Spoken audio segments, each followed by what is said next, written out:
अस्सलामु अलैकुम वरहमतुल्लाहि वबरकातुहू। चंद्रयान 3 की सॉफ्ट लैंडिंग हो चुकी है और पूरे इंडिया में जश्न का माहौल है। लोग स्टेटस लगा रहे हैं, ख़बरें शेयर कर रहे हैं, लेकिन कुछ अजीब व गरीब बातें भी हमारे माशरे में हो रही हैं। बाज़ लोग तो ये समझ रहे हैं ना कि चंद्रयान 3 में जो है ना कुछ लोग बैठे हुए थे, और हद तो तब हो गई जब कोई एक मंत्री साहब हैं, मैं उनका नाम नहीं लेना चाहूँगा, उन्होंने ये भी कह दिया कि हमें चंद्रयान 3 की सॉफ़्ट लैंडिंग का इंतज़ार है, और अगर ये सॉफ़्ट लैंडिंग हो जाती है तो मैं चंद्रयान 3 के जितने भी यात्री हैं उनको सलाम पेश करता हूँ, उनको मुबारकबाद देता हूँ। और जो पुराने ज़माने के लोग हैं, जैसे हमारे दादा दादी है ना, तो ज़्यादातर लोग तो यही समझ रहे हैं जो पुराने ज़माने के हैं कि इसमें कोई लोग बैठे हुए हैं, वो उतरेंगे। तो अच्छे तरीके से समझ ले। और अच्छा, कुछ लोग ये भी पूछ रहे हैं कि आखिर चंद्रयान 3 की लैंडिंग से हमें क्या फ़ायदा है, इससे लोगों को क्या फ़ायदा होगा।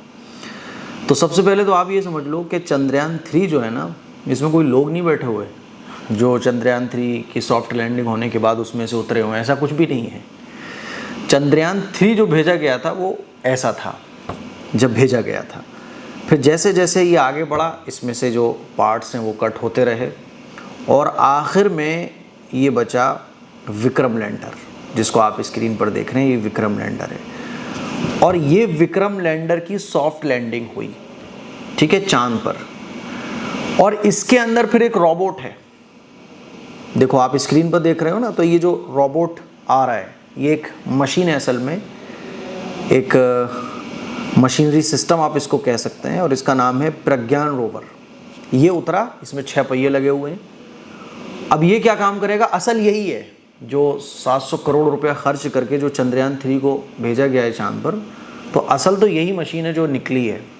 अब ये घूमेगी चांद पर, है ना, तस्वीरें इकट्ठी करेगी, रिसर्च करेगी ये मशीन, प्रज्ञान रोवर, है ना, और ये सारे फ़ोटोज़ और सारी चीज़ों को तलाश करके इंडिया में जो साइंटिस्ट बैठे हुए इसरो के, उनको ये सारी डिटेल भेजेगी, ठीक है।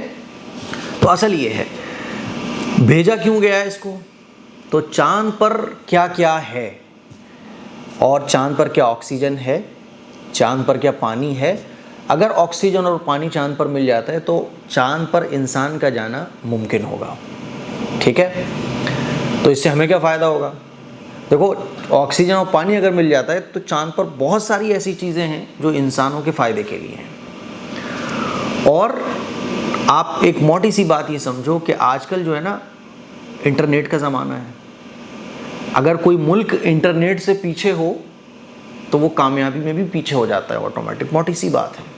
तो इसी तरह से ये जो सैटेलाइट का पूरा सिस्टम है, दुनिया से बाहर जाने का जो सिस्टम है, तो इससे मुल्क मजबूत बनता है सैटेलाइट्स पर। और आप इसको मोटा मोटा ये समझो कि जैसे इस रूम में, ये रूम है, इस रूम में जिसके जितने ज़्यादा कैमरे लगे होंगे तो वो उतने अच्छे से इस रूम को कवर कर सकता है। बिल्कुल इसी तरह से जो जितना इन चीज़ों में मुल्क आगे बढ़ेगा तो उसकी पूरी दुनिया पर पकड़ उतनी ही मजबूत होगी।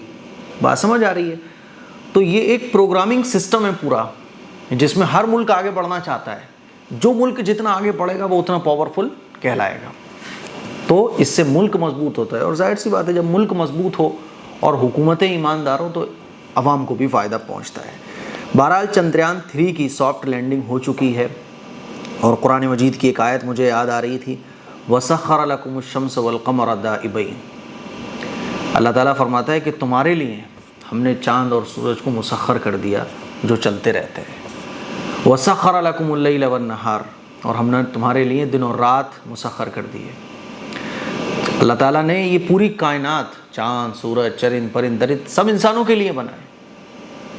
और देखो 1400 साल पहले अल्लाह ताला ने इस चीज़ को बयान फरमाया कि चाँद और सूरज तुम्हारे लिए हमने बनाए जो चलते रहते हैं। चाँद भी चलता है, और ये चाँद और सूरज इंसानों के लिए बनाए गए। आज इंसान उस पर पहुंच चुका है। बहरहाल ये एक बड़ी खुशी का मौका है। तो ये है असल में चंद्रयान 3। बात समझ आ रही, इसमें कोई लोग नहीं बैठे हुए। अब ये फ़ोटोज़ वहाँ कलेक्ट करेगा, रिसर्च करेगा ये प्रज्ञान रोवर, है ना, और फिर जितनी भी जानकारी ये जुटाएगा इसरो के वैज्ञानिकों को देगा। पूरी दुनिया में धूम मची हुई है, और सारे इंडियंस जो है खुशी मना रहे हैं, खुशी का एक माहौल है। सबसे पहले तो हम इसरो के वैज्ञानिकों को मुबारकबाद देना चाहेंगे और अल्लाह ताला से हम दुआ करते हैं कि अल्लाह ताला हमारे मुल्क को खूब तरक्की अता फरमाए। एक अरीब अहमद हैं जो इसरो में ही इंजीनियर हैं, इनकी भी बड़ी चर्चा हो रही है क्योंकि अरीब अहमद जो है ना, ये मुजफ्फरनगर खतौली के रहने वाले हैं और टेक्निकल इंजीनियर हैं ये इसरो में माशाल्लाह। तो हमारे मुसलमान भाइयों की बड़ी खिदमत है और ये बड़ी हमारे लिए खुशी की बात है। अरीब अहमद ने इंजीनियरिंग जामिया मिल्लिया इस्लामिया दिल्ली से की है। तो माशाल्लाह इनका फ़ोटो भी बहुत चर्चा में आजकल चल रहा है। ये देखें, ये अरीब अहमद है, हम इनको भी दुआएं देना चाहते हैं। अपने बच्चों को पढ़ाइए लिखाइए और इंडिया के जो भी ऐसे फील्ड हैं बच्चों को वहाँ तक पहुँचाने की कोशिश कीजिए, ठीक है, ताकि सिस्टम हमारा मजबूत बने, सिस्टम हमारा अच्छा बने, इंडिया हमारा मजबूत हो। तो ढेर सारी दुआएं इंडिया के लिए और इंडिया के लिए काम करने वालों के लिए, इसरो के वैज्ञानिकों के लिए। दुआओं की गुजारिश है। अस्सलामु अलैकुम वरहमतुल्लाहि वबरकातुहू।